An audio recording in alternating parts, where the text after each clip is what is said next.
Assalamualaikum. Siapa yang di rumahnya sering kedatangan tamu? Atau rumahnya sering dijadikan tempat berkumpul teman ataupun keluarga?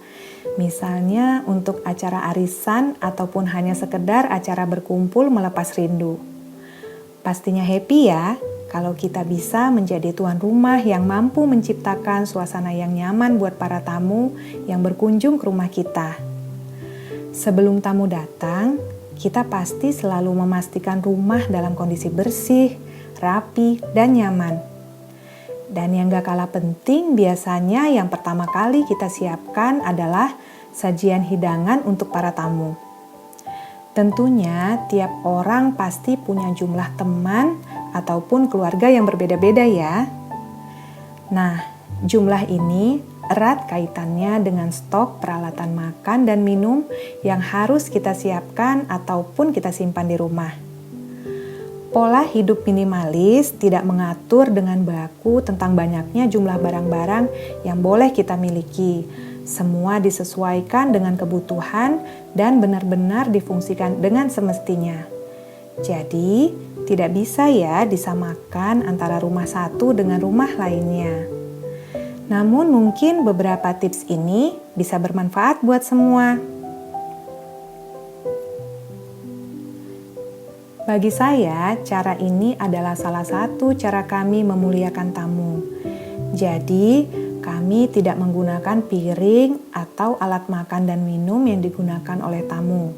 Begitu juga sebaliknya, tamu juga tidak menggunakan alat makan dan minum yang sehari-harinya kami gunakan.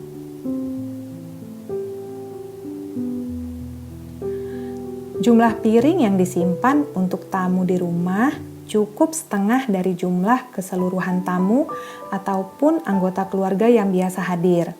Misalnya jumlah tamu 50 orang, kita cukup menyediakan piring sejumlah 25 saja.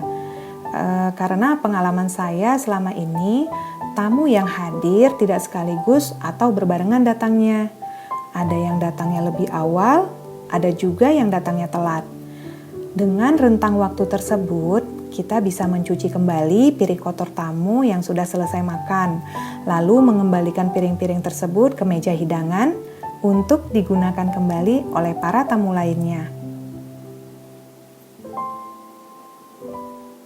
Begitu juga untuk sendok dan garpu, cukup siapkan sesuai dengan jumlah piring yang ada.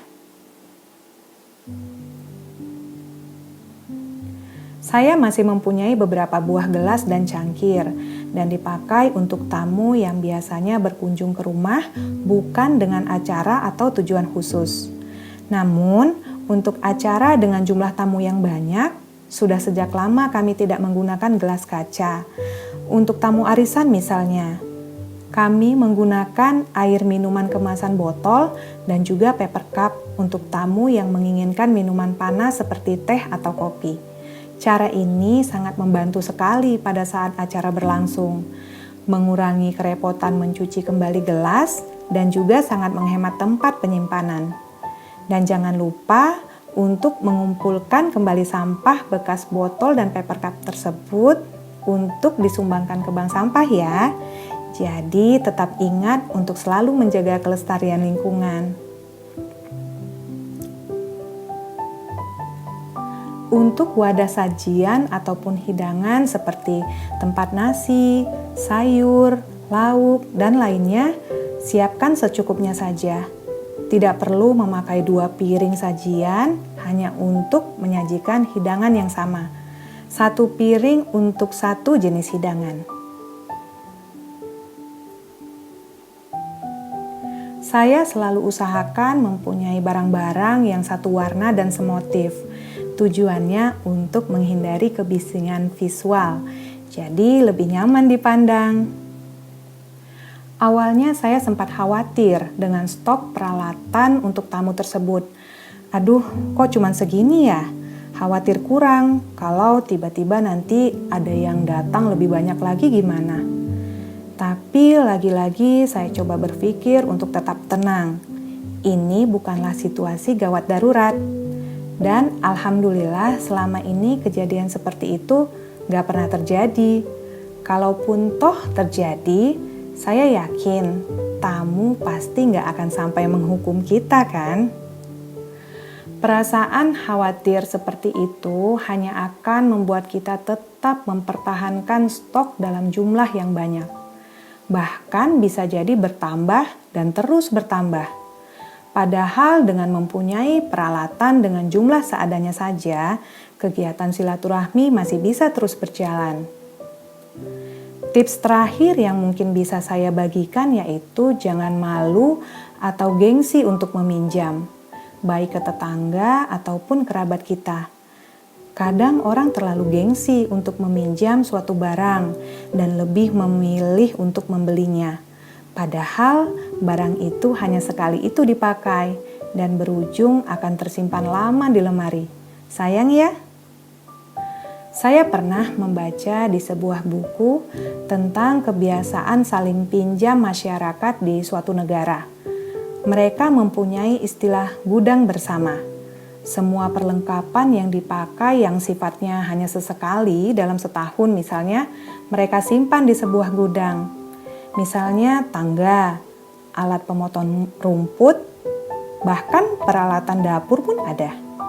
Mereka membeli semuanya secara patungan ataupun hasil donasi dari sesama dan menggunakannya secara bersama-sama pula. Mereka melakukan hal itu karena tidak mau menyimpan banyak barang di rumahnya. Ide yang bagus sekali menurut saya ya. Namun mungkin masih sulit kita terapkan karena budaya kita yang memang sedikit berbeda dengan mereka. Dan juga tradisi silaturahmi di negara kita yang mungkin lebih sering kita lakukan. Jadi untuk semua peralatan tadi memang harus kita siapkan di rumah masing-masing. Menyewa semua peralatan tadi juga bisa menjadi pilihan yang paling praktis. Tentunya kita harus siap dengan dana ekstra ya. Tetapi jika mau yang lebih ekonomis, kita tetap bisa mempunyai dan menyimpan semua peralatan tadi. Namun, kita tetap punya pilihan untuk membatasi jumlahnya. Jadi, coba kita lihat lagi gelas, piring, sendok, dan yang lainnya yang selama ini kita simpan rapi dan kita khususkan buat tamu. Kira-kira mana yang memang dipakai? Nah, itu aja yang disimpan. Yang jarang dipakai, ayo dikeluarkan. Dan gak perlu koleksi dengan banyak motif dengan tujuan buat ganti-ganti. Tamu juga gak akan peduli kalau gelas yang kita sajikan kemarin masih sama dengan gelas yang kita sajikan tahun lalu. Coba lihat di hotel ataupun restoran yang kita kunjungi. Mereka selalu menyajikan makanan dan minuman dengan piring ataupun gelas yang selalu sama kan? Kira-kira kita masalah nggak dengan itu? Pastinya enggak kan? Semua pilihan ada di kita. Mau pinjam, sewa, atau punya sendiri semuanya punya nilai plus dan minus. Saya yakin semua keputusan yang diambil adalah yang terbaik buat kita pastinya. Dan ingat, jangan mengukur kaki kita dengan sepatu orang lain. Yang orang lain punya, belum tentu harus juga kita miliki. Selalu pastikan kita hanya simpan yang memang terpakai. Karena pada intinya esensi dari kumpul dengan keluarga ataupun teman adalah kelekatan hati. Selamat berkumpul dengan orang-orang tersayang ya. Assalamualaikum.